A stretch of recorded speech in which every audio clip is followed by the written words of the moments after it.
Bonjour à tous. La paracha de cette semaine, c'est la paracha Metzora, la paracha qui continue à nous parler des lois du lépreux.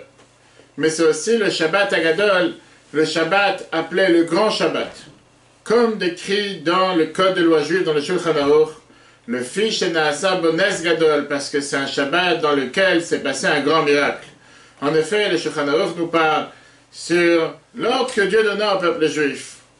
Dans l'année de la sortie d'Égypte en 2448, de prendre un mouton, de l'accrocher au pied de leur lit pendant 4 jours, afin de l'amener en sacrifice le 14 Nissan, le sacrifice de l'agneau pascal.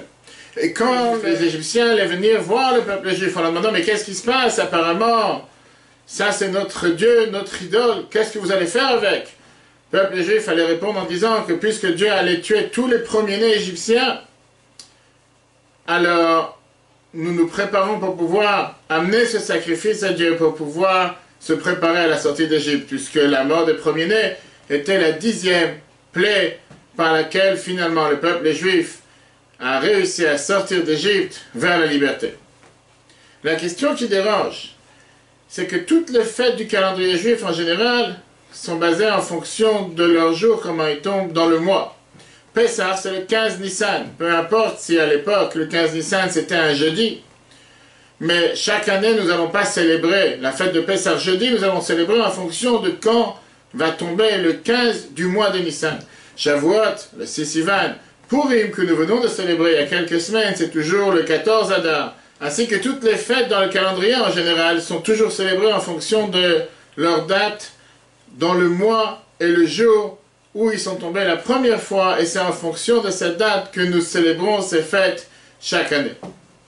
L'exclusivité de Shabbat Agadol, du Grand Shabbat, c'est que malgré que la première année, c'était le 10 Nissan, nous célébrons pas le Shabbat Agadol, le 10 Nissan, tous les ans, mais nous célébrons le Grand Shabbat, le Shabbat qui précède Pessah. Ça peut être le 10, ça peut être le 11, ça peut être n'importe quel jour avant Pessah. Ça, c'est appelé le Shabbat Agadol, qui veut dire, si Pessah tombe dimanche, lundi, mardi, mercredi, jeudi ou vendredi, le Shabbat qui précède s'appellera le Shabbat Agadol, peu importe si c'est le 10 Nissan ou pas. Et pourquoi? A priori, il n'y a pas de logique derrière. Certains commentateurs veulent nous dire que puisque plusieurs années plus tard, ça sera le jour du décès de Myriam, qui sera fixé en jour de jeûne, on n'a pas voulu se rappeler cette date qui n'est pas forcément une date joyeuse, et pour ça on a préféré garder le Shabbat Agadol. Mais le Rabbi nous explique ici un enseignement majeur, car la fixation des jours de semaine dépend bien sûr du cycle solaire, alors que le mois dépend du cycle lunaire. Ce qui vient représenter deux types de miracles que Dieu fait dans le monde en général. Il y a les miracles qui sont surnaturels et les miracles qui sont totalement habillés dans la nature. Un miracle surnaturel, bien sûr qu'on remarque que c'est un miracle. On est émerveillé de voir ce miracle. On se dit, ça c'est un grand miracle. Ça c'est ce qui peut paraître comme tout ce qui dépend du mois. Le fait que la lune, elle disparaît, elle revient, elle diminue, elle grandit, elle n'est jamais la même. C'est toujours quelque chose qui est totalement nouveau, c'est un renouveau.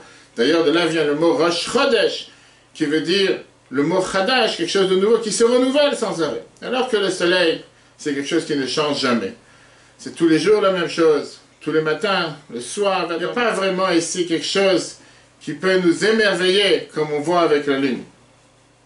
Cela vient représenter ces deux types de miracles. Un miracle surnaturel, bien sûr qu'on est avec une telle émotion. On se dit, ça c'est la force de Dieu, ça c'est la preuve que Dieu agit sur terre. Il a fait quelque chose qui est tellement surnaturel, qui est hors du commun. Là, je reconnais la force de Dieu sur terre. Mais quelque chose de naturel, quelque chose qui est totalement habillé dans la nature, parfois on a du mal à remarquer que c'est un miracle. Et c'est exactement ce qui s'est passé avec ce miracle que le Shulchan Aruch nous décrit. Grand miracle, Shabbat Agadol, du fait que, apparemment, à l'œil nu, il n'y avait rien de spécial. Le fait que ces premiers-nés égyptiens sont partis se battre contre leurs parents en disant « Mais laissez sortir ce peuple juif d'Égypte, afin qu'on ne va pas subir cette 10e plaie, la mort des premiers-nés. » C'est tout à fait normal, n'importe quelle personne voudrait ne pas subir un tel décret, ne pas subir une telle plaie.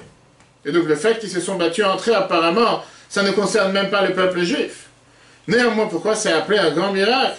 Parce que ça, c'est la force d'un miracle qui est totalement habillé dans la nature, qu'on a parfois du mal à reconnaître que c'est un miracle. Au contraire, vient la Torah nous dire que là est le grand miracle. Bien sûr qu'un miracle surnaturel, c'est aussi un miracle important. Mais la force du miracle, la plus grande force du miracle, c'est quand c'est habillé dans la nature. L'enseignement majeur que le Rabbi nous apprend par rapport à ce fait que Shabbat Agadol tombe toujours le Shabbat qui précède Pessah et pas le 10 Nissan, l'enseignement pour la vie de chacun d'entre nous, combien parfois quelqu'un s'imagine que pour faire ce que Dieu il attend de lui, il faut qu'il saute au plafond, il faut qu'il fasse des choses grandioses, des choses qui sont pas à sa portée, en se disant là j'ai changé le monde, j'ai changé la planète, j'ai fait quelque chose d'important. Mais faire le service quotidien, comment Dieu il attend de nous, chaque jour mettre cette filine, chaque jour mettre la prière, faire sa prière, chaque jour mettre la tzedaka, chaque jour faire ce que Dieu il attend de nous. Ce qui est la routine, ce qui sont les choses quotidiennes, ce qui apparemment il n'y a pas d'extase, il n'y a pas quelque chose de grandiose qui pourrait montrer qu'il y a quelque chose d'important pour laquelle je vais exprimer mon amour et mon service de Dieu. C'est pas si important que ça. Viens la Torah te dire non. Justement, même les choses qui sont tout à fait habillées dans la nature, qui ne sont pas hors normes, qui ne sont pas au-dessus de la nature, ça, pas seulement se sont considérés des miracles, se sont considérés des grands miracles. Que Dieu fasse que nous nous méritions cette année encore, avant la fête de Pessah, à un très grand miracle, le miracle de la venue de Mashiach, surtout que le Shabbat qui arrive, c'est le Shabbat qui précède le 11 Nissan, le jour de la naissance du Rabbi de Lubavitch. Combien nous savons l'importance de la naissance d'un tzaddik, à tel point qu'on vient de fêter la fête de Purim, mais que toute cette fête est basée juste sur le mauvais calcul qu'Aman avait fait en pensant que c'était un mois mauvais du fait du décès de Moshe. Le 7 Adar, et comme nos sages racontent qu'en réalité il s'est trompé parce que c'était aussi le jour de sa naissance, le jour de la naissance d'un tzaddik, c'est un jour qui est pas seulement un jour propice pour la personne, mais un jour propice pour tout le peuple juif. Que Dieu fasse que nous méritons de pouvoir se renforcer dans notre service de Dieu, se renforcer dans notre attachement au Rabbi, et que très très prochainement nous méritons de se revoir avec le Rabbi avec la venue de Mashiach. Pessah, Kasher et sa mère, si Dieu veut, à la semaine prochaine.